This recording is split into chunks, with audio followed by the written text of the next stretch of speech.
سڵاوێکی پڕوزە لە بەیانی 24ەوە بۆ بینەر و بیسەرەکانمان لە هەر کوێیەکی دنیان بەو هیوایی کە بەیانێکی جوانتان دەست پێ کرد بێت. ئەمڕۆ یەک ئەڵقەی دیکە لە بەیانی 24 بۆ ئێوە ئامادەیە. ناوەڕۆکی پرۆگرام پڕە لە بابەتی جوان و پڕە لە بابەتی سەرنجڕاکێت. جا ئەمڕۆ میوانیشمانە بێت، میوانی تایبەتمانە بێت بە چەند بابەتێکی تایبەت کە بۆ گەنجان گرنگیەکی زۆری هەیە و تەنانەت بۆ ئاوارەکان و پەنابەران لە کەمپەکانیش بابەتێکی ترمان هەیە. لەگەڵمان بمێنەوە بۆی کە بزاننەوە بابەتانی ئەمڕۆ لە بەیانی 24 ستافی بەیانی 24 ئامادەی کردو بۆ ئێوە چی؟ جا با سەرەتا لە هەندێک لە بابەتی ناو پرۆگرامەوە دەست پێ بکەم کورتێکتان پێ بڵێم کە چی چی. ئەمڕۆ خولی دووەمی فستیڤاڵی فیلمی کوردی مۆسکۆ بەڕێوەچێت و 54 فیلم نمایشەکرێت کە سەرجەمیشان باس لە ژیانی کوردەکەن. کەمپەکان ژینگەیەکن تا ڕادەیەک دابڕاون لە کۆمەڵگا. جا زۆربەی جاریش بێبەشە بن لە هەڵمەتەکانی هۆشیارکردنەوە و خولە جۆرا و جۆرەکان. بەڵام دەستگای خێرخوازی بارزانی لە سۆنگەی گرنگی دان بە کەمپەکان لە نێو کەمپەکانی ئاوارەی شنگال خولەکانی بەهێزکردنی توانای خوێندنی قوتابیانی کردوتەوە.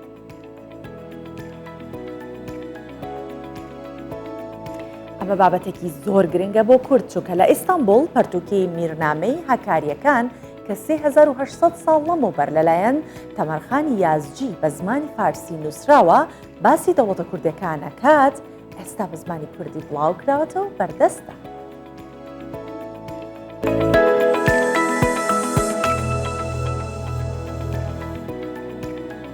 با لە فستیڤاڵی فیلمی کوردیەکەەوە دەست پێ بکەین پێتان بڵێم کە ئەم فستیڤاڵە چیە و چۆنە. لە مۆسکۆی پایتەختی رووسیا بڕیارەکە ئەمڕۆ خولی دووەمی فستیڤاڵی فیلمی کوردی مۆسکۆ بەڕێوە بچێت.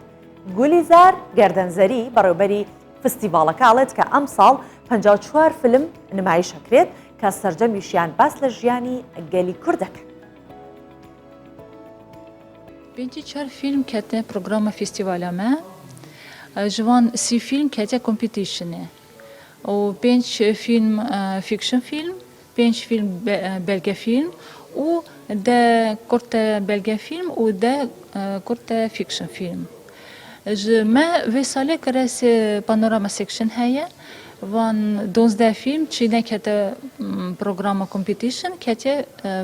بانوراما وان فيلما جالك باشه وكي دياسبورا برا ام دوري كردستان نه چه مثلا همي كي ام نوچادنيرن لي ام سد نزانن چه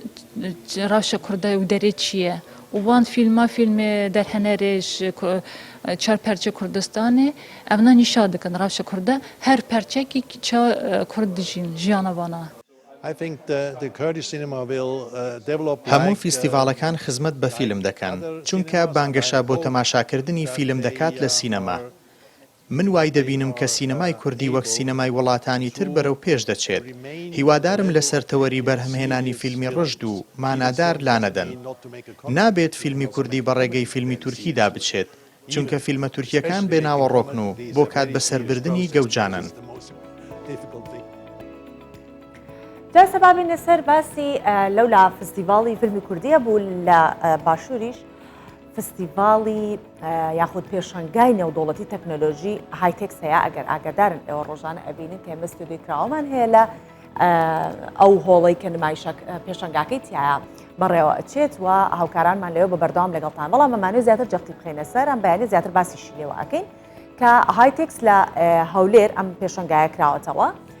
186 کۆمپانیای ناوخۆ و نێودوڵەتی بەشداریان تیا کردووە بۆ ماوەی 4 ڕۆژش بەردەوامە بێت گەنجانی بەشدار بوو ئەمە بە دەرفەتێکی باشە زانن بۆ نیشاندانی توانەکانیان لە بوارە تەکنۆلۆژیەکان. جا من میوانیشم لەگەڵە بێ دواتر کام بابەتەتان بینی زیاتر قسە لەسەر هایتێکسەکەین ئابڕۆین ئەم بابەتە. پشکنینی ڕێژەی هیمۆگلۆبینی خوێندەکان لە ڕێگەی ئامێرێکی بەرهەم هاتووی نوێی پزیشکیەوە. ئەم ئامێرە لە ڕێگەی هەڵمژینی هەناسەوە ڕێژەی ئۆکسجین و هیمۆگلۆبینی خڕۆکەی سوور و سپی لە خوێندا دیاری دەکات. دوو قوتابی زانکۆ بە توانەکانی خۆیان توانیویانە مامێرە بە شێوەیەکی ساکار بەرهەم بهێنن کە بەبێ خوێن وەرگرتن کردارەکە ئەنجام بدات. بۆیان نمایشکردنیشی لەم پێشانگایەدا بە دەرفەت دەزانن. توانای هەژمارکردنی خڕۆکە سوورەکانی ناو خوێن ببێ بەکارهێنانی سرنج واتە بەکارهێنانی سامپڵ بە هیچ جۆرە سامپڵ وەرناگرن تەنها بە بەکارهێنانی هەناسا واتە قوتی کەسەکە بۆ هەڵناسە هەڵمشین پرۆژەی تەواوەتی نیەوە تەواومان نەکردووە ئەمانوێت لە داهاتوە بەرەی پێبین و بەڵام پێویستمان پاڵپشتیە بێت بۆ ئەو کارە بۆیە هاتوین بۆ ئێرە تاکو پاڵپشتی وەرگین. پێشانگای نێودەوڵەتی هایتێکس بۆ ساڵی سێەم وەکو گەورەترین پێشانگای تەکنەلۆژی لە هەولێر ئەنجام دەدرێت. نوێنەری کۆمپانیەکان نوێترین پێشکەوتنیان لە بەرهەمەکانی خۆیان نمایش کردووە بۆ پەرەدان بە تەکنەلۆژیا و بەکارهێنانی لە گشتکردەکان و سوودوەرگرتنی وەکو سەرچاوەیەکی داهات. یەکەم جار ئەپلیکیشنەکە دەکەیەوە ماپەکە ئەو ناوچانی لەسەر دەستنیشان کراوە کە ناوچەی مەترسیدارن واتە مەترسی بوونی مینیان لێ دەکرێت بە ڕەنگی سوور لەسەر ماپەکە دەستنیشان کراون کاتێکەوە یوزەرەکە کەسی بەکارێنەر لەو ناوچانە نزیک دەبێتەوە ڕاستەوخۆ لە ڕێگەی زەنجی مۆبایلەکەیەوە ئاگادار دەکرێتەوە. هایتێکس توانیوێتی ببێتە ناوەندێکی تەکنەلۆژی متمانە پێکراوە کە پسپۆڕان و ئارەزومەندانی تەکنەلۆژیا لە تەواوی عێراق بە تامەزرۆیەوە چاوەڕوانی بەڕێوەچوونی دەکەن. کۆمپانیا و براندە نێودەوڵەتیەکانیش لە 30 وڵاتی جیاوازەوە بەشداریان کردووە. لە ماوەی 4 ڕۆژی پێشانگای نێودەوڵەتی تەکنەلۆژی هایتێکسدا 186 کۆمپانیای ناوخۆ و نێودەوڵەتی با نمایشکردنی بەرهەمە تەکنەلۆژیایەکانیان چێبڕچێدەکان بۆ بەدەستهێنانی پلەی یەکەم دەرفەتێکیشا بۆ دەرخستنی توانای گەنجان بە نمایشکردنی بەرهەمە تەکنەلۆژیایەکانیان. شەیمە بایس، کوردستان 24 هەولێر.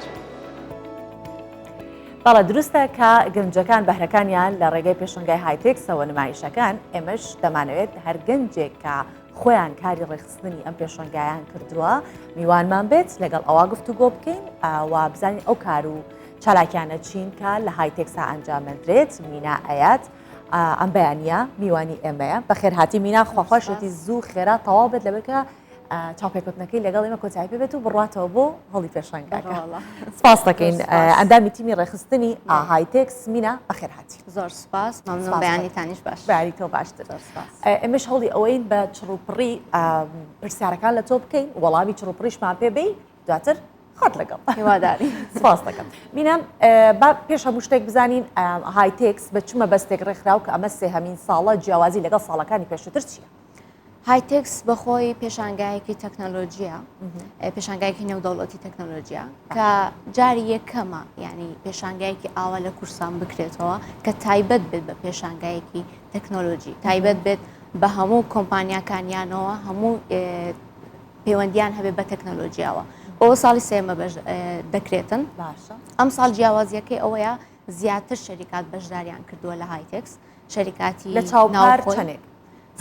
پار لە 150 شەریکە بوون تقریبان. ئەم ساڵ 186 شەریکە بەژاریان کردووە و پار بەڵێ و پار تقریبان لە دەوری لە 20 وڵاتەکانی جیاواز بەژاریان کردووە لە هایتێکس، بەڵام ئەم ساڵ زیاتر لە 30 وڵاتەوە بەژاریان کردووە بە نوێنەرەکانیان. باشە مینە بۆچی هەولێر هەولێر هەڵبژێراوە کە هایتێکسی تیا ئەنجام بدرێت و پێشنگای هایتێکس؟ پرسیارێکی جوانە. هەولێر سنتەرێکە کە هەموو شەریکاتی لۆکەڵ و دەوڵەتی نێودەوڵەتی کۆ کردێتەوە. هەولێر شوێنێکی بازرگانیە، ینی کە دەڵێن هەولێر ڕێک بازرگانیت ببیرێتەوە، بۆیە باشترین شوێنە سنتەری خاڵی بازرگانیە لە کوردستان کە ئەم پێشانگای لێ بکرێت. باشە بابەتێکی تر ئەوەیە کە چ جۆرە بەرهەمێک لەوێ بەکارەخرێت؟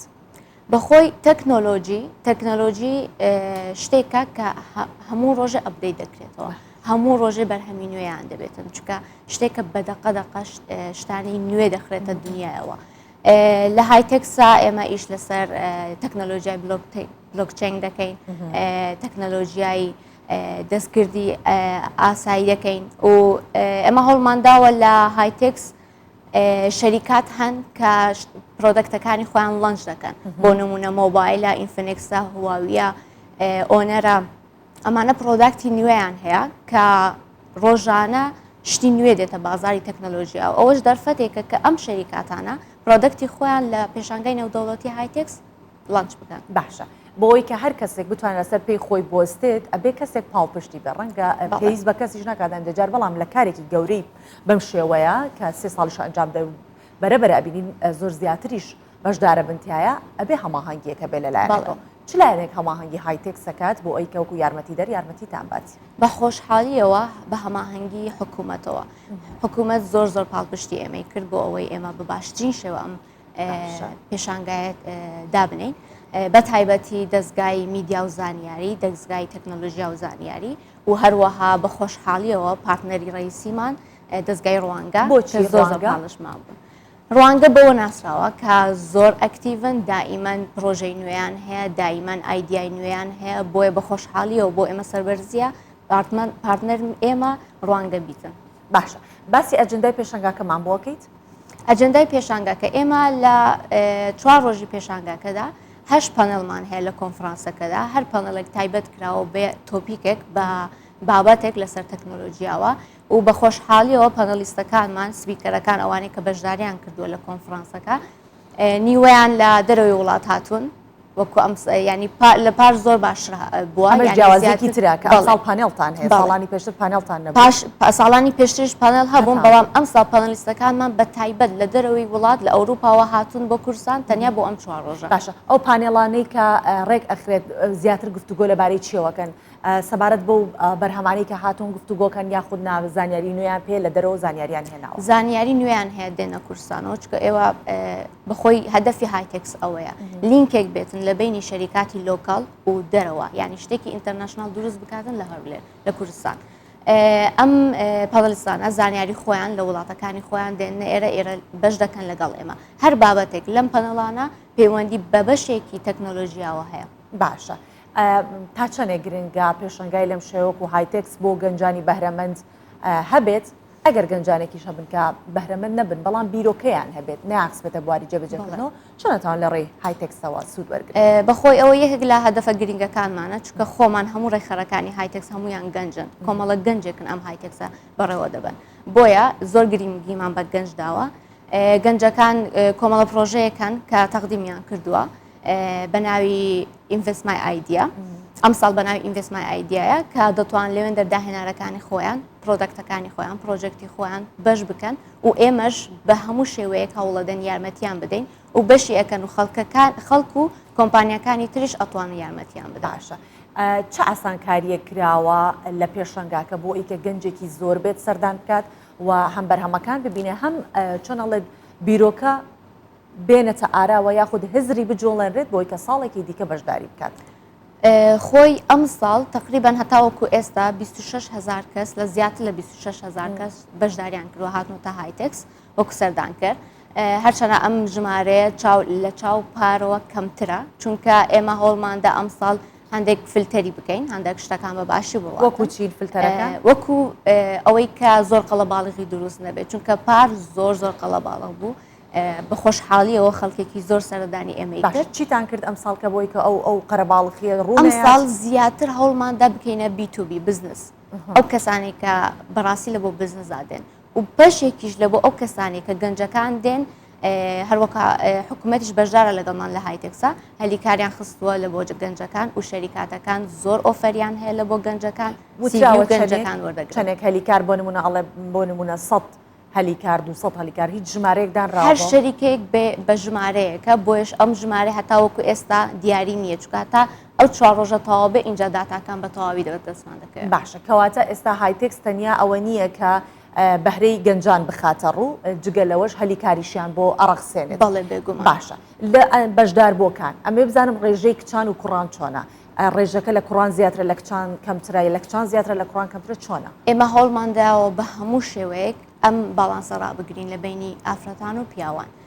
بە هەموو شێوەیەک لە هەموو پارتەکانی هایتێکسا ئەم باڵانسە هەیە بۆیە هیچ جیاوازیەک نەکراوە لە بینی ڕەگەزەکان هەتا لە پرۆژێکتەکان هەتا لە تیمی خۆمان هەتا لەو شەریکاتانی کە بەشداریان کردووە هەتا لە پەنەلیستەکان ئەوانەی لە کۆنفرانسەکە بەشدارن بۆیە ئەوە خاڵێکی زۆر گرنگە ئێمە زۆر تەرکیزمان خستۆتە سەر ئەمە کە جیاوازی ڕەگەز نەبێتن باشە مینا شتێکی دیکە ئێستا کە هاوکارانمان ستودیوی کراوەمان هەیە ئەبینین لەگەڵ ئەو کەسانی کە بەهرەیان هەیە و کارێکیان کردووە چاپێکەوتنەکە یەکێک لەوانە بۆ نمونە دروستکردنی ئاپێک بوو بۆ خانمان بە تایبەتی خانمانی دووگیان ئێوە هایتێکس تا چەنە یارمەتیدەری ئەو گەنجانە ئەبێت لە دوای ئەوەی کە پرۆژەکەیان ئێستا هێناوە تا ئەوێ نمایشی ئەەکەن لە دوای ئەوە لەناو خەڵکا شێری بکەن ئەو بەخۆی ئەو شوێنە هایتێکسەکە بۆ 4 ڕۆژ دەرفەت دەداتە ئەم کەسانە کە ئایدیاکان و پرۆژەکانی خۆیان شێر بکەن.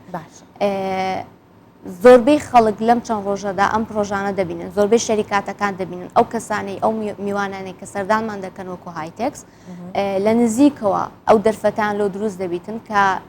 سەیری ئەم پرۆژەکتانە بکەن، سەیری ئەم پرۆدەکتانە بکەین. بۆیە دەرفەتێکی زۆر باش دروستە بێ. ئێمە هەوڵماندا و میوانی بەیانی بینین، خەڵکی بێگانە سەردانمان دەکە کە لە دەرەوەی وڵات هاتوون، ئەمە دەرفەتێکی زۆر باشە لە نزیکەوە ئەم پرۆدەکتانە ببینن ئەکید یارمەتی دەردەبن. و هەروەها بۆ پرۆژەکان ئەو پرۆژانێک کە بەشداریان کردووە Invest My Idea خەڵات کراون 12 میلیۆنێک دەستی پێ کردووە، هەر دانەیەکیان بڕەپارەیەکیان پێدراوە ئەوانەی کە شۆرت لیست کراون و ئەوە وەکو یارمەتی دەرەکە کە پرۆژێک هاتووە ئەو بڕەپارەی وەرگرتووە 5 کەسێک بوونە یەکەم کە چوونە شۆرت لیستەوە ئەوان خەڵاتیان وەرگرت. زۆر باشە. بۆ نمونێسا پار گەنجێک هەبووە ئایدیایەکی هەیە یاخود پرۆژەیەکی هەیە ئەیهێنێت و بەشداری پێکردووە لە ساڵی پار. ئەم ساڵیش بە هەمان شێوە پرۆژەیەکی دیکەی هەیە بۆی هەیە بە هەمان شێوە بەشدار بێت یاخود ئێوە سنووردارە بەشدارکردنی گەنجەکان لە هایتێکس. خۆی سنووردارە و ئەم ساڵ زۆر خەڵکی زیاتر زۆر گەنجانی زیاتر بە خۆشحاڵی و پرۆژیان تەقدیم کرد، بەڵام بەداخەوە لەبەر ئەوەی شوێنمان نەبوو کە ئەم هەموو گەنجانە لە خۆ بگرین، بەڵام هەمویان لە کۆنتاکتان ئێمە پاش هایتێکسیش بە دوواداچوون دەکەین لەگەڵیان بەردەوام دەبین و یارمەتیان دەدەین. کاتە هایتێکس ڕەفیقی نیوەڕێگە نییە تا کۆتایی لەگەڵیان. هایتێکس شتێکە بۆ داهاتووە، یعنی ئێمە هەموو دارە ئەڵین هایتێکس بۆ ئێستا نیە، تەنیا بۆ 4 ڕۆژ نیە کە خەڵک ئەیبینێ، ئێمە وا ئیشێک دەکەین بۆ داهاتوو. زۆر باشە. مینە ئەو پرۆژانەی کە پێشکەش ئەکرێت و بۆی کە بەشدار بن لە پێشانگاکە بێگومان پێشەوە لەژنەیەکی هەڵسەنگاندنیان بۆ زیاتر بیر لە سەری ساعاتەکەش دەکەی هاوکارانمان ئاگداری مینا بن زوو سەری هاوکارانمان ئەوەنە بەشدار ینی چاوەڕێ ئێمە لە هۆڵەکەی ئەمڕۆ زۆر ئەمەوەکو دوا پرسیارە لێ ئەەکەم ئەو گەنجانی کە بەشدارە بن و لیژنەکە کە پرۆژەکانیان وەرەگرێت ئەو پرۆژانە لەسەر چ بنەمایەک وەرەگیرن بۆ نمونە زیاتر هەڵدراوەکە لە بواری ژینگە بێت بابەتێکی تەکنۆلۆژی بێت کە ژینگە بپارێزێت پارێزراوەکە لە بواری تەندروستی بێت لەباری پەروەردە بێت لە چ بوارێکایە. خۆی ئەم ساڵ هەوڵمان داوە کە زیاتر پەیوەندی بە شتێک بێتن ئاسانکاری بێ بۆ خەڵک، شتێک بێ ئاسانکاری بێ بۆ حکوومەت، چونکە من ئێمە نابێ هەموو جارە چاوەڕێ بکەین حکوومەت شتێک بۆ ئێمە بکە، ئێمەش دەبی پێشخەر بین ینی یارمەتی دەربین لە بۆ حکوومەت. بۆیە ئەم ساڵ و فلتەرەکانیش بەپێی یەکەم خاڵ زۆر گرنگە کە پەیوەندی بە تەکنۆلۆژیاوە هەبێتن و دوارتر لیژنە بەپێی ڕێنمایەکانی خۆیان بەپێی ئەو خاڵانێک کە داناوە ئەم کەسانە هەڵە بژێرن. زۆر باشە، دەستەکان خۆش بێت. مینا ئەیاد کە یەکێکی لە ئەندامی تیمی ڕێکخەری هایتێکس ئەم بەیانیە لەگەڵ ما بوو. سپاس دەکەین. زۆر سپاس کارەکانت کرد. زۆر سپاس، خۆشحاڵ بوو. سپاس.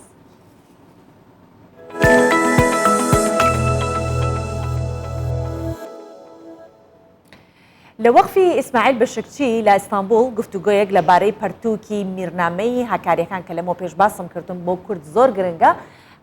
ئەنجامدراوە کە 3800 ساڵ لەمەوبەر لەلایەن تەمەرخانی یازجی بە زمانی فارسی نووسراوەتەوە باسی دەوڵەتە کوردەکانی کردووە و نووسەر و لێکۆڵەر خالید سادینی پەرتووکەکەی وەرگێڕاوەتە سەر زمانی کوردی و بڵاوی کردوتەوە. لە گفتوگەکەیدا باس لە ناوەڕۆکی پەرتووکەکە دەکات.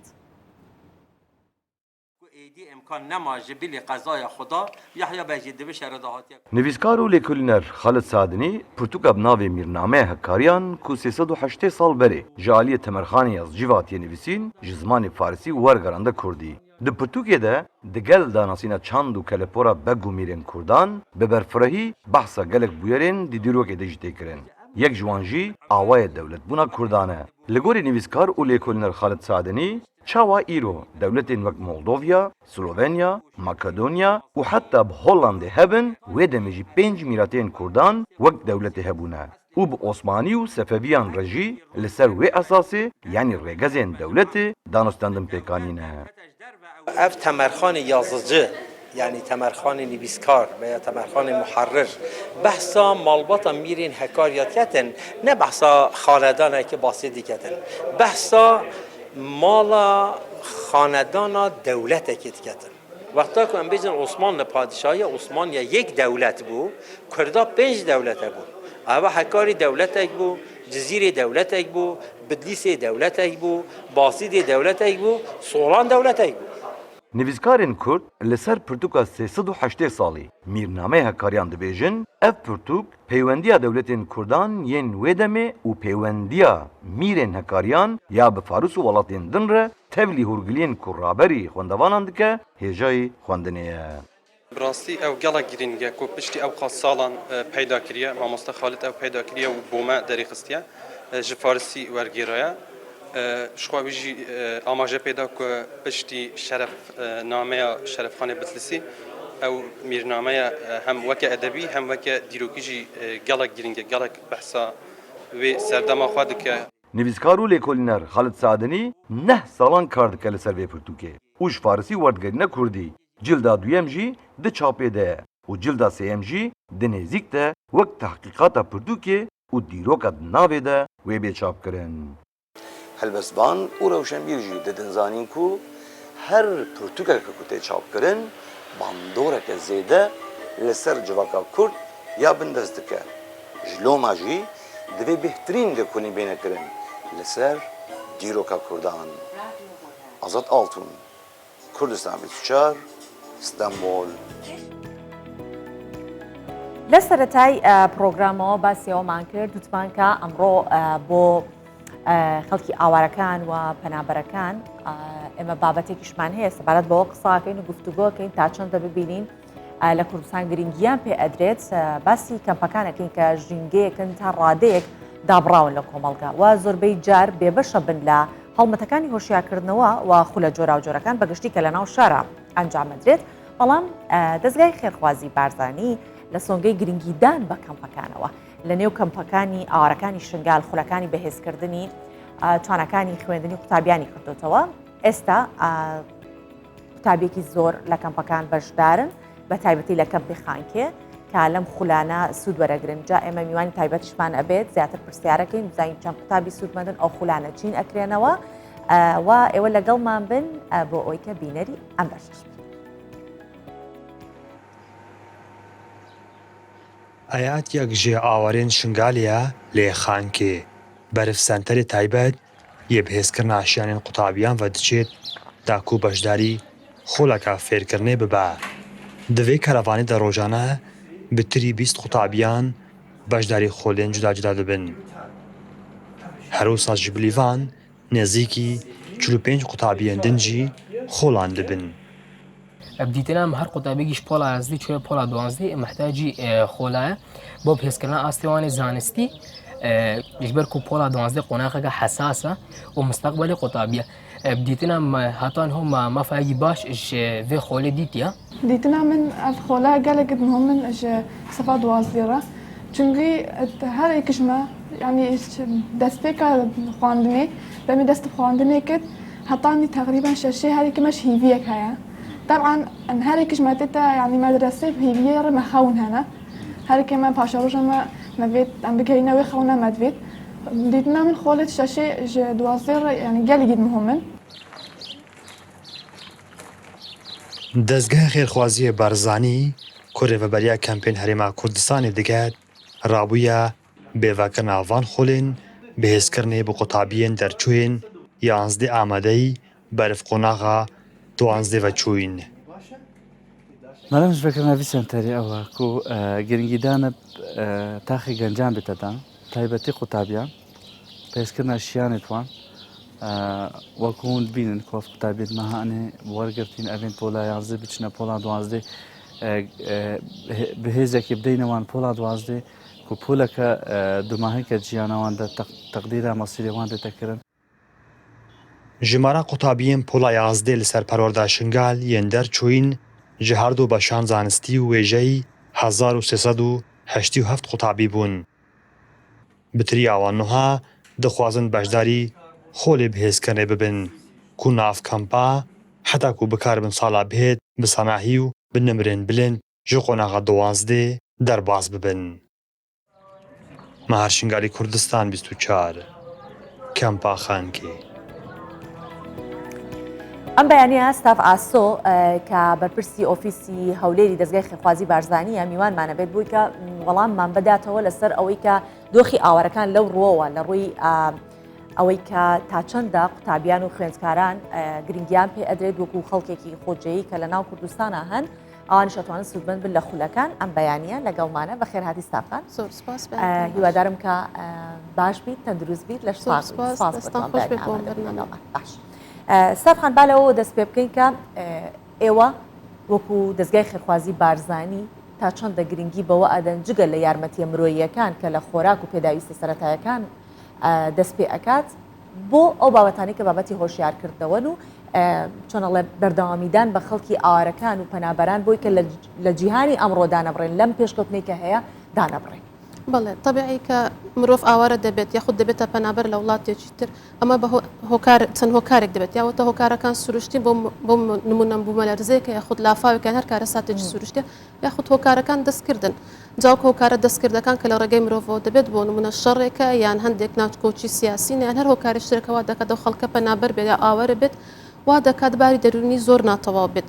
لە باردۆخێکی دەرونی زۆر ناجێگیردا دەبێت و بۆ ئەو ئێمە گرنگی بۆ خەڵکە بدەین جارە چتر تێکەڵی کۆمەلگەیان کەن چکەمە پێمان خۆش بێت یاننا ئەو خەڵکە کە دێت ئاوارە دەبێت لە کەمپەکان دەژین تێکەڵاویان دەبێت لەگەڵ خەڵکی خۆجێی ئەو شوێنە کە تێکەڵ دەبێت کاریگەریان دەبێت بۆی ئێمە هەوڵمانداوە لە ڕێگەی سنتەرەکانمانەوە کە ئێستا ژمارەیان 20 سنتەرە لە هەرێمی کوردستان هەمیشە بتوانین گرنجیان پێ بدەین ئەوانە کۆمەڵک خولیان بۆ بکرێتەوە بتوانین لە ڕێگەی ئەم خولانەوە ڕاهێنانیان بۆ بکەین لەو بارودۆخە و لەو ژینگە ناخۆش و سەخت و دژوارەکە تێیدا بووینە جارێکی تر تێکەڵ بە کۆمەلگەیان بکەین و ژانێک شەرەفمەندانیان بۆ دابین زۆر باشە ئەو خولانەی کە بۆیان ئەکەنەوە زیاتر ئەچێتە چ جۆرە بوارێکە و بواری خوێندنە هۆشیارکردنەوەیە خولی تەندروستیە چین ئەوانە بۆ نمونە لە کەمپەکان پێویست دەکات ئەو خانمانە یاخود ئەو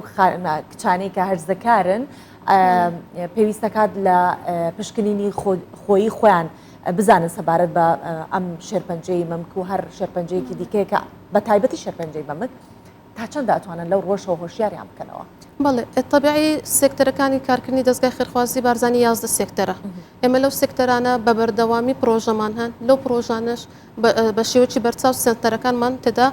وەک دەڵێ هاوبەشی پێکردەوە بۆی سنتەرەکانمان بتوانن لە هەمان ئەو سێکتەرانە هوشیارکردنەوە خولی فێرکردن خولی پیشەی سنتەرەکانمان ناوێت سنتەری ڕۆشنبیری و پیشەین کەواتێمە دەتوانین هەم لەوێندەر هەم خولی وشیارکردنەوەیان پێ بدەین هەم تەوعیە بێت وشیار یعنی هوشیاری بێت هەم پەرەپێدان بێت بە ئاست و تواناکانیان هەم لە هەمان کاتیشدا فێرە دەستی کاریان بکەین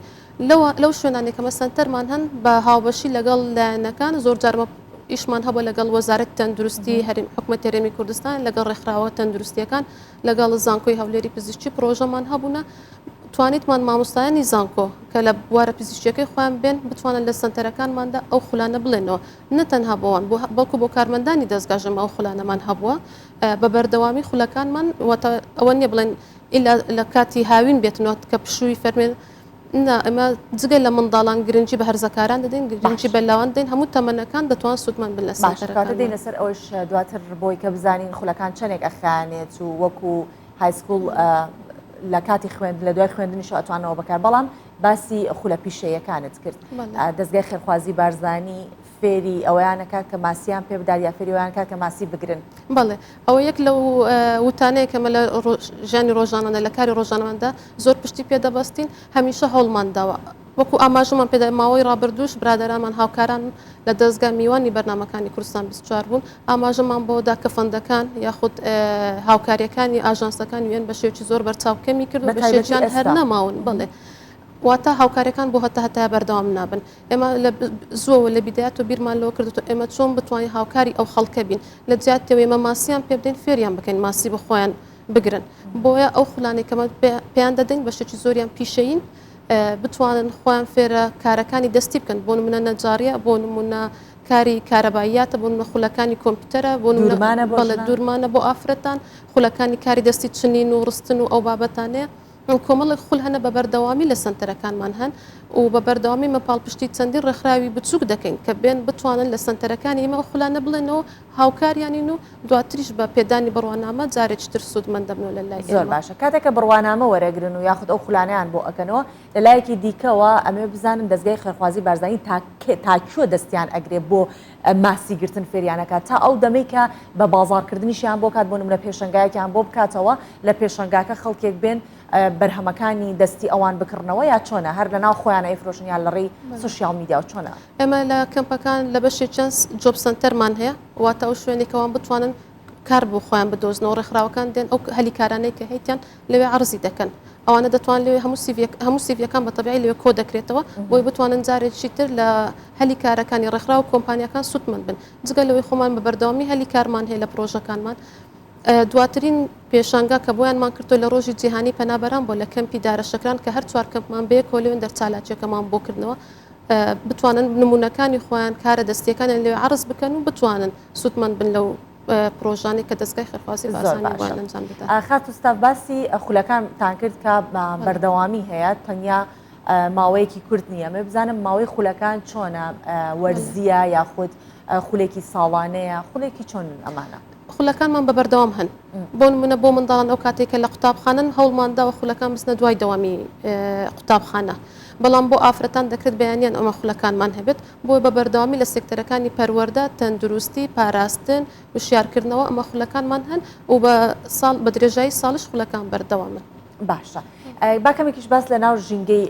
کەمپەکان بکەین بۆی کە دانەبراو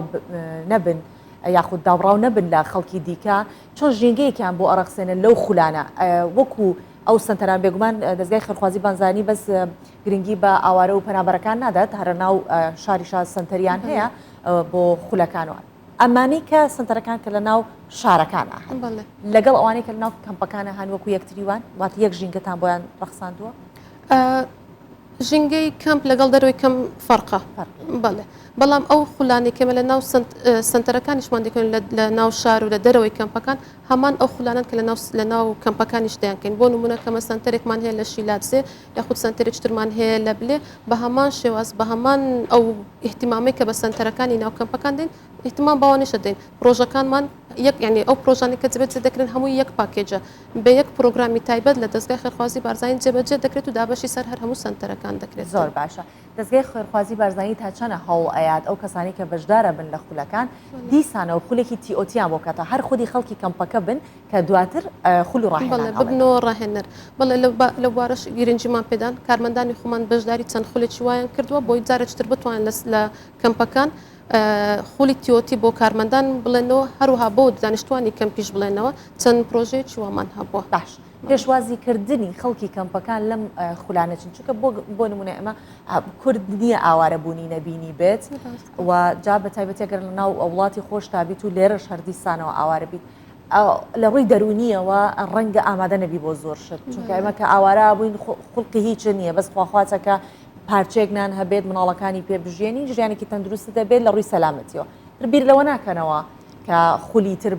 بچرە ناو خول و ئەو بابەتانەی کە فێرکاری ووانە بێت تا چەند دەمانە بزانین دەستگای خێرخوازی بارزانی کارەکات لەسەر ئەوەی کە دەرونێکی تەندروستیان هەبێت و بەردەوام بن بەڵێ هەروکو ئاماژەم پێدا ئەوانە کە کاتێک ئاوارە بوونە پەنابەر بوونە لە دۆخێکی دەرونی سەختدان ئێمە هەوڵمانداوە بدایەت وایان لێ بکەین لێ ڕابێنەوە ژینگەیەکی لەباریان بۆ بڕەخسێنین لە خولەکانمان لەو تەوعیانەی کە ڕۆژانە دەرگا بە دەرگا و وەختە دەرگای خێمەکان دەکەین سەردانیان دەکەین ئەو برۆشەر و ئەو بڵاوکراوانەی کە هەیتمان کار لەسەوە دەکەین پێشوازێکی زۆر گەرم هەیە بە تایبەت لە کەمپی پەنابەران ئەوان زۆر دەست پێشخەرن زۆر حەز دەکەن بێنە ناو بابەتەکان تەنانەت جاری وا هەبووە خۆیان داوای خولیان کردووە بە کارمەندانی ئێمەیان وتووە ئەگەر بکرێتن ئێمە خۆمان پارەش دەدەین دەتوانین لەو داهاتە کەمەی کەمە ڕۆژان نەهیتمان بتوانین بەشێکی لا بدەین بەڵام ئەو خولەمان پێویستە داوا دەکەین ئەو خولەمان بۆ بکرێتەوە کاتە ئێستاخانەتوانین بڵێن ئاوارەکان لەگەڵ پەنابەران جیاوازیەکیان هەیە پەنابەران زۆر زیاتر هەر تا تەنانەت لە ڕێی پامنێرانیشمانەوە ئێمە ئاگدارین کە ئەوان بۆ خۆیان جاری وایە چالاکی کۆمەڵایەتی ئەڕەخسێنین یان چالاکیەک ئەڕەخسێنین تر هوەریە چالاکیێکی هوەریە یان خود کللتوریە ئەیڕەخسێنن کاتە زیاتر پەنابەرەکان ناتوانین بڵێن وەکو دەست پێشخەر خۆیان دەست پێشخەرن بەڵام ئاوارەکان لە دۆخێکی دەتوانم بڵێم ئەو ژینگەی کە لی پەروەردە بووینە جیاوازە کوردانی و ڕۆژ ئاوا ژینگەیان جیاواز بە لەگەڵ ئەو پەنابەران ئەو ئاوارانەی کە لە ناوچەکانی تری هەرێمی کوردستان و عراقەوە ئێستا ئاوارن لە کەمپەکانمان دەژین خولک ئەو کۆمەڵگەی کە تێدا ژیاون ئەو ژینگەی کە پێشووتر تێدا ژیاون تۆزێک فەرقە یعنی واتە دوو باگراوەندی جیاوازن ئێمە ناتوانین بزەبت وەکو یەک لە شتەکان و پێوەرەکانە لەسەر تەطبیق بکەین دوو باگراوەندی جیاوازن بەڵام دەتوانین بڵێن ئەو خولانێک کە هەن بەڵێ کەمپی پەنابەران زۆر زیاتر بەرەوڕووی ئەو خول و ئەو ڕاهێنانە دێن کە بۆیان دەکەینەوە وەکۆی ئاماژم پێدا زۆر جار کە خۆیان مەسەلەن خولێک ئێمە تاوکو ئێستا بۆیانمان نەکردوەوە خۆیان داوا دەکەن بەڵام ئێمە هەوڵمان داوە هەموو ئەو خولانیان بۆ دابینکەن بەبێ هیچ بەرامبەرێک بەڵکو هەندێک جار هەوڵمان داوە لەو خولانە دیارێتیان پێ بدەین بۆ ئەوەی زیاتر پاڵپشتیان بکەین و هەروەها زۆر جاری شەوڵمان داوە پرۆژەی بچووکیان لەگەڵ بکەین بۆی دەستیان بگرین بتوانن کار لە سەپیەکانی خۆیان ڕاوستن و خاوەن پیشە و داهاتی خۆیان بن زۆر باشە. خاتوستاف لە هەموو کوردستانە دە کەمپی پەنابەران هەیە کە گەورەترینیشیان کەمپی دۆمیزە و لە ڕووی ژمارەشەوە ژمارەیەکی زۆر 1000 و تقریبان 1465 زیاتر خەڵکی زیاتر هەن کە ئاوارە و پەنابەرن ئەمانە بزانین لەم ژمارەیە چەندێکیان ئێستا ئەگەڕاونەتەوە و چەندێکیان ئێستا ماون بیان بۆ نمونە مەبەستمەوەی کە داوای ئەویان کردو کە بگەڕن بە تایبەتی ئاوارەکان بۆ ناوچە و شارەکانی خۆیان کە لە ناوڕاست و خواروی عراقن و چەندێکیشان ئێستا ماون لە ڕووی یارمەتیەکانەوە ئێستا بارودۆخی ئەوان چۆن بە حکومیەوە ئێمە وەکو دەستگای خێرخوازی بارزانانی ئیدارەی 30 کەم دەکەین لە هەرێمی کوردستان کە 20 کەمپیان لە سنووری پارێزگای دوهۆکە و 10 کەمپیشان لە سنووری پارێزگای هەولێرە بە پەنابەران و بە ئاوارەکانەوە ڕۆژانە زۆر نزیکین لیان و ئەو زۆر جار ئەو پرسیارانەمان لەگەڵیان باس کرد ئەو بابەتانەمان لەگەڵیان باس کرد کە ئایا نیەتی گەڕانەوەیان هەیە ئەوانەی کە دانێت بگەڕێنەوە زۆر کەمن ئەو ژینگەی کە لێرە لە هەرێمی کوردستان بۆیان ڕەخساوە ئەو ئەمن و ئەمانەی هەیە ئەو هەلیکارەی هەیە ئەو وەکو دەڵێ ئەو بارودۆخی کە ئێستاوان لێرە تێدا دەژین نایگۆڕنەوە بە شوێنەکانیان نا زۆربیان داوا دەکەن کە لێرە بمینێنەوە تەنانەت ئەگەر لە ناو خودی کەمپەکانیش بێت ئەگەر هاوکاریەکانیش کەم بێتەوە بەڵام داوا دەکەن لە هەرێمی کوردستان بمێنەوە بەهۆی ئەو ئەمن و ئەمان و ئەو بارودۆخە نفسی کە تێدا دەژین داوا دەکەن بمینێنەوە باشە ئێستا من ژمارەیەکەم وتوتم کە 146,070 و چەند کەسێک ئێستا هەن ئەمە تا چەندە بارگرانیە بۆ دەستگای خێرخوازی بارزانی لە کاتێکدا کە ئێستا زانین ڕێکخراو نێودەوڵەتەکان بە تایبەتی UN هەر بەشێکی زۆریان کارەکانیان وەستاندووە لە ڕووی یارمەتیدانەوە تا چەند ئەرکەک هاتە سەرشانی دەستگای خێرخوازی بارزانی بەڕاستی ئەرکێکی گرانە ئێمە لە کەناڵەکانی ڕاگەاندنیش لەگەڵ لە کۆبنەوەکانی چەند ئەو 2 هەفتە 3 هەفتەی ڕابردوو لەگەڵ ئاژانسەکانی UNش باسمان لۆ کردووە کە ناکرێت دەستگای خێرخوازی بارزانی و حکوومەتی هەرێمی کوردستان بۆ شێوازە بەچی بێڵن پێویست دەکات ئەو خەڵکە زیاتر دەستیان بگیرێت زیاتر هاوکاری بکرن بەڵێ ئەرکێکی زۆر قورسە هەوڵەکانمان زۆر چڕتر کردەوە بۆی هاوکاریەکان بەردەوام بن و جگەل لەوەش لەگەڵ خەڵکی خۆمان لە ناوی کوردستان و لە دەرەوەش لە هەوڵداین لە پەیوەندێکی تەواوداین بۆی بتوانین فەندی زیاتر کۆ بکەینەوە بۆی هاوکاری ئەو خەڵکە بین و یارمەتی دەریان زۆر باش دیسان وەگەڕێمەوە سەر خولەکان ئێمە زانین کە حکوومەتی عراقی وەکو UN و ڕێکخراو نێودەوڵەتەکان ئەوانش دەستیان لە یارمەتیەکان هەڵگرتووە یان خۆ هەر یارمەتی نادەن یا هەر زۆر بە کەمی یارمەتیەدەن ئەی لە ڕووی ئەم بابەتانەی کە ئیتر مادی نییە ڕەنگە پێویستی بە ڕاهێنەرێکە بێت لە بەغا و بەسڕا و شارەکانی دیکەوە بێن تا چەندە لە ڕووی ڕاهێنانەکان و خولەکانەوە حکوومەتی عێراقی یارمەتیدەری ئاوارەکانە نەک پەنابەرەکان وەکو بە خۆت هەماژت پێدا حکوومەتی عراقی زۆر بەکەمی لەسەر هێڵە بۆ هاوکاریکردنی ئەو خەڵکە نەمان بینیوە بێن هاوکارمان بن لە زۆرێک لە پرۆژەکان چەندین جار بە نووسراوی فەرمی بە چەندین داوامان کردووە چەندین جار لە کۆبنەوەکان لەگەڵیان باسمان کردووە بەڵام ئەوی کە ئێستامە لەگەڵیان باسمان کردو زیاتر ئەو هاوکاریە سەرەتاییانن کە بتوانم بۆ خەڵکە دابینکەن بەڵام بەداخۆ هاوکاریەکان زۆر کەمن دەتوانین بڵێن هەر لەوە نزیکە کە هەر نەبێت لە کاتێکدا بەرپرسیارەتی یەکەمی حکوومەتی عراقیە کە گرنگی بەو ئاوارانە بدات باشە من وەکو دوا پرسیارەمە بزانم ئێستا دەستگای خێرخوازی بارزانی چەند خولی هەیە کە ئێستا ڕۆژانە لە وەرزی هاوینە چ بۆ خولی پیشەیی بێت چ خولی وانەوتنەوە و با بڵێن هی خوێندن و فێرکاری بێ بۆ قوتابیان ئێستا لە کار و پرۆژەیە بڵێ لە هەر هەموو سنتەرەکانمان کۆکو ئاماژەم پێدا 20 سنتەرمان هەن لە هەموو سنتەرەکانمان ئەو خولانە بە بەردەوامی هەن بە دوو شێوازیشن بەشێکیان ئەو خولانن کە بۆ هاندانی قوتابیانە کە لەسەر خوێندنی خۆیان بەردەوام بن شێوازێکی ترمان هەیە بۆ قوتابیانەی کە مستوایان لە مەسەن لەوانەیەک لە دووانە ئاستیان لەوانەیەک لە دووانە لە سێوانە باش نەبووە لە هەوڵدان لەگەڵ قوتابخانەکانیان کە ئەو خولانە ببێتە پاڵنەرێک ببێتە پاڵ پشتێک تاوەکو دێنەوە جارێکتر ئیمتحان دەکەنەوە بۆ تاقیکردنەوەکان دەکەن کە لەوانانە کەوتون پاڵپشتیان بین لەوانەکانیان سەرکەوتوو بن و بەشێک تریشیان بۆ ئەوەیە بۆ ئەو قوتابیانێک کە ئەسڵن لە خوێندن دابڕاون بە هەر هۆکارێک لە هۆکارەکان هیچ بەڵگەنامەیەکی فەرمیان نیە و منداڵانەوەتە بەڵگەنامەی فەرمیانە ناتوان لە قوتابخانەکان دەست بە خوێندن بکەن ئێمە بتوانین لە ڕێگەی ئەو سنتەرانەوە خولیان بۆ دابین بکەین فێرە خوێندەواریان بکەین بۆ ئەوەی هەر هیچ نەبێت بتوانن لە ئایندێکی نزیک کاتێک دەبنە خاوەنی بەڵگەنامەی فەرمی لەلایەن حکوومەتی عراقیەوە بتوانن داخلی قوتابخانەکان ببن و تێکەڵی قوتابیان ببن و ئەو ئاستیان هەبێت خەت و ستاف منوتم دوا پرسیارم بەڵام کار و چالاکیەکانی دەستگای خێرخوازی بارزانانی ئەوەندە زۆرن هەر چەنەڵی چرکەیەکم بکە بەسەر پڕە پرسیاریترم بۆ دروستە بێت ساڵی پار بۆ قوتابیانی پۆلی شەشکە ئەوەکو ئێستا باڵی تاقیکردنەوەیان هەبوو بە یاخود لە ناو تاقیکردنەوەکان هەبوون پاسیان بۆ تەرخان ئەکرا بۆی کە لە کەمپەکانەوە بچن یاخود شوێنی مانەوەیان هەبوو بۆی کە باڵی تاقیکردنەوەکانیان بە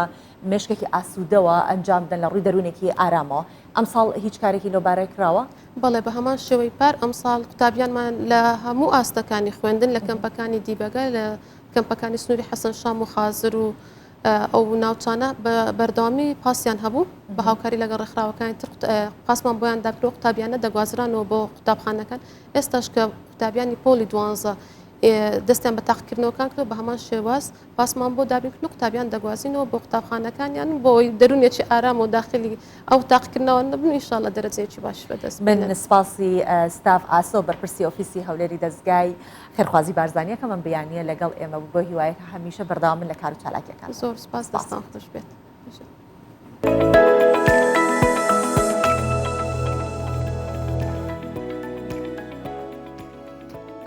دەین باسی پیاوێکی تەمەەن 24 ساڵەکەین لە بەغدای پایتەخت کە بەهۆی هەژاری و نەبوونی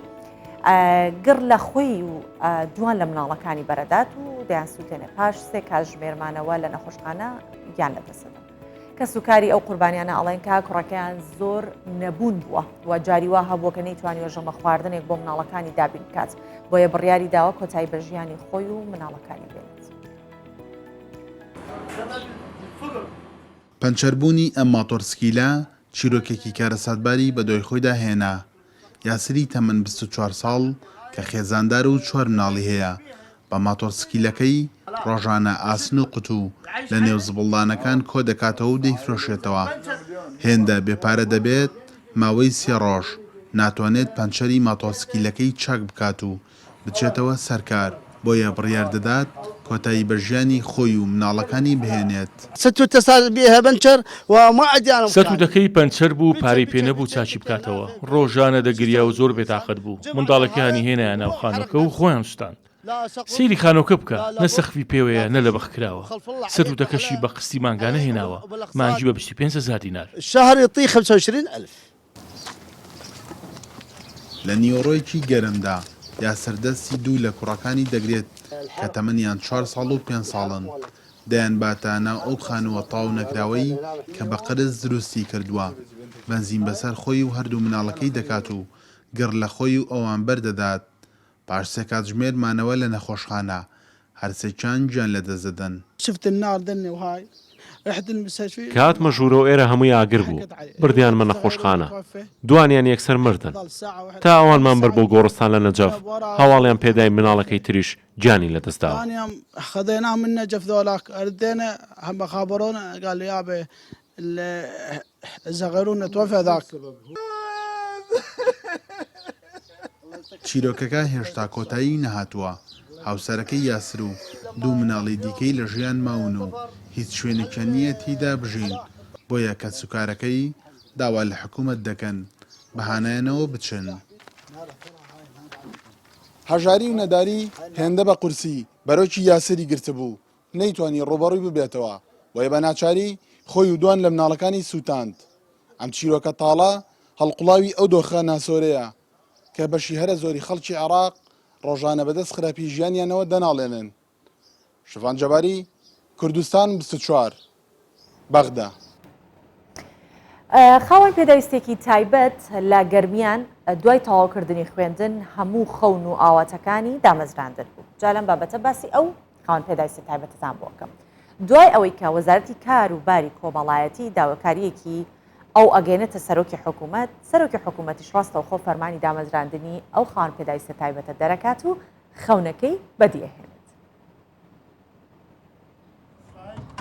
یەکەم ڕۆژی دەرچوونێتی لە ماڵ تا وەک فەرمانبەر لە بەڕێوەبەراتی کاروباری کۆمەڵایەتی گەرمیان دەست بەکار بێت. وەزیری کاروباری کۆمەڵایەتی داواکەمی بردە لای سەرۆکی حکوومەت.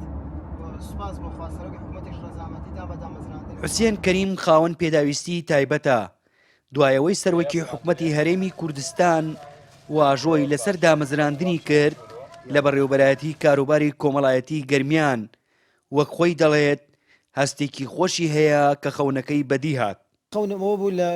بەڕێوەبەراتی و فەرمانگەیەک و کۆن خاوەن پێداویستێکی تایبەت خزمەت بکەم، بەڵام لە دوای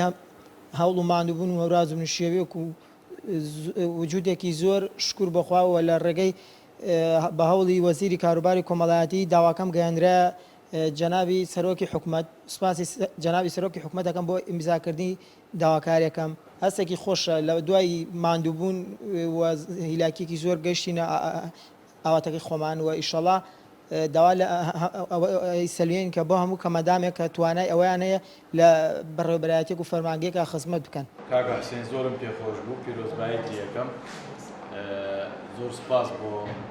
جەنابی وەزیر و زۆر سپاس بۆ ڕێزدار سەرۆکی حکوومەت کە لەگەڵ گەیشتنی حوسێن بۆ بەڕێوەبەراتی کاروباری کۆمەڵایەتی گەرمیان ڕێکارە ئیدارەکانی بۆ تەواو کراو وەک فەرمانبەر دەست بەکار بوو. ئەم ڕۆژ کاکە حوسێن کە لێرەیە ئێمە ڕێکارە کارگێڕی و یاسایی و ژمێریاریەکانی بۆ ئەگرینە بەر و لە نزیکترین بنکەی خۆمان کە دام و دەستگایەکی سەر بە بەڕێوەبەرایەتی گشتیمانە لە ناحیە ڕزگاری، چونکە ئەو نیشتە جێی ئەوەیە لە سنتەری پاراستنی مناڵان وەکو مامۆستا دا ئەمەزرێ و دەست بەکار بێت. سەرباری ڕاگررتنی دامەزراندن لە هەرێمی کوردستان بەهۆی قەیرانی دارایی و بارودۆخی ئابووری، بەڵام لایەنە مرۆیی و تەندروستیەکەی حوسێن کەریمی خاوەن پێداویستی تایبەت لە بەرچاو گیرا و وەک فەرمانبەرێک هەلی دامەزراندنی بۆ ڕەخسا. هەرێم جاف، کوردستان 24 شارەدەی ڕزگاری گەرمیان. با ئەم بەیانیە سەرێکیش لە ڕۆژهەڵاتی کوردستان بین لە شاری بۆکان بابەتێک هەیە بۆتان باسکەم کە فستیڤاڵی شانۆی سەرشەقامی ناڵشکێنە وەک یەکەمین فستیڤاڵی شانۆ لەو شارە دەستی بەکار کردووە. 3 ڕۆژ بەردەوامە بێت. 12 شانۆ لە شارەکانی پارێزگای ورمەی ڕۆژهەڵاتی کوردستانەوە لەم فستیڤاڵە بەشدار بوون و بڕیارە لە ماوەی 3 ڕۆژدا لە ناو شاری بۆکان و 8 گوندی گەورەی ئەم شارە زیاتر لە 50 جار نمایش بکرێت. فێستیڤالی شانۆی سەرشەقامی ناڵشکێنە کە یەکەمین فێستیڤالی شانۆی سەرشەقام لە شاری بۆکانی ڕۆژهەڵاتی کوردستانە دەستی پێکردووە و 3 ڕۆژ بەردەوام دەبێت.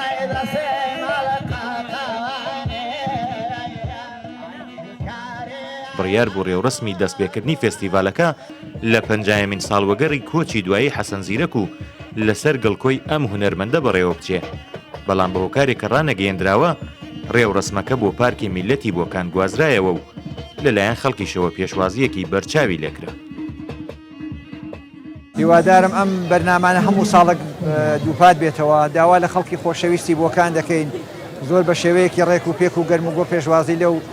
کارە پیرۆزە بکەن بۆ ئەوەی هونەرمەندەکان دڵگەرمتر بن بتوانن ساڵەکانی داهاتووش ئەو شانۆیە بەڕێوە بەرن، چونکە شانۆی سەرشەقام تێکەڵبوونە لەگەڵ ژیانی خەڵک. هەر کەسێک بیان بینێ ژیانی خۆی و چەند چرکە ساتێک لە ژیانی خۆی لە نێو ئەو شانۆیانەدا دەبینێتەوە. هیوادارم ئەم فستیڤاڵە هەموو ساڵە دووپات بێتەوە و لە ساڵهانی ئایندەدا هیوادارم ئێمە بتوانین لە پارچەکانی تری کوردستانی شەو میوان داوات بکەین بۆ ئێرە و هەم شار دەڕازێتەوە بەم میوانانە، هەم لە نظر فەرهەنگیەوە بۆ شارەکە مطمئنن سەمەری هەیە.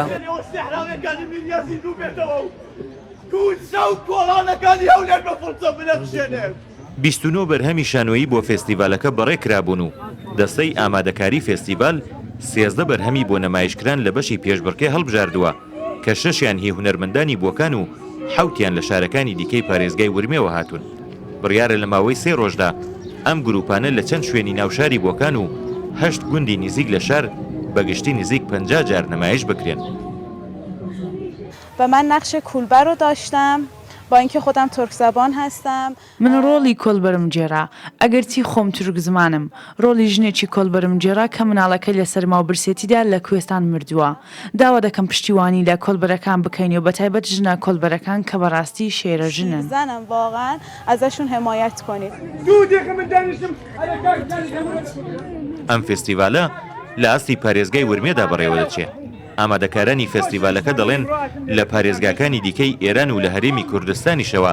چەندین بەرهەمی شانۆیی بۆ فستیڤالەکە بەڕێ کرابوون. هەر بۆیە ئەوان هەوڵ دەدەن لە ساڵانی داهاتوودا فستیڤالەکە لە ئاستی پارێزگا بەربڵاوتر بێتەوە و بتوانێت بەرهەمی پارێزگاکانی دیکەی ئێران و ڕۆژهەڵاتی کوردستان و پارچەکانی دیکەی کوردستانیش لەخۆ بگرێت. کامیل بۆکانی، کوردستان 24.